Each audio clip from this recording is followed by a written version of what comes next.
Hello everyone, কেমন আছো তোমরা সবাই? এটা হলো সানডে স্পেশাল ব্লগ। তো ছুটির দিনে প্ল্যান হলো হঠাৎ করে আমরা ছোটোখাটো করে পিকনিক করব। তো শীতকাল মানে বাঙালির পিকনিক। আমরা রেডি হয়ে তারপরে বেরিয়ে পড়লাম মহাদেবাড়ি। আর ওখান থেকে আমরা সবাই মিলে রেডি হয়ে আমাদের ডেস্টিনেশন হলো ইকো পার্ক।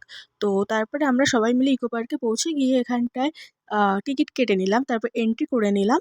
করার পরে এইটা হলো ৫ কি ৬ নাম্বার গেট, আমার ঠিক মনে নেই। এটায় চলে গেলাম আমরা চিড়িয়াখানায়। আর এখানের নানান ধরনের পশু পাখি ছিল। এত সুন্দর লাগছিল পরিবেশটা দেখতে। তারপরে আমরা তাড়াতাড়ি করে গিয়ে আগে খেয়ে নিয়েছিলাম, কারণ আমাদের সবার প্রচণ্ড খিদে পেয়েছিল। আর আমরা না সবাই বাড়ি থেকে রান্না করে নিয়ে গেছিলাম, কারণ আমরা বাইরে খাওয়ার ঝামেলাটা আর রাখিনি। তারপর খেয়ে দিয়ে আমরা পরের গেটে চলে গেলাম। সেটা ছিল মিশর তাজমহলের ওইটা। আর এখানে অন্য একটা সাইকেল নিয়ে এসেছে, সবাই মিলে এই সাইকেল চালাচ্ছিলাম। তারপর অনুকে মহুয়া ধরে মারছিল, কারণ অনু ফটো তুলবে না তাই। আর আজকে আমাদের সারাদিনটা এরকমভাবেই মজা করে কেটেছে। আর আমার ভিডিওটা ভালো লাগলে লাইক করে দিও, শেয়ার করো। বাই।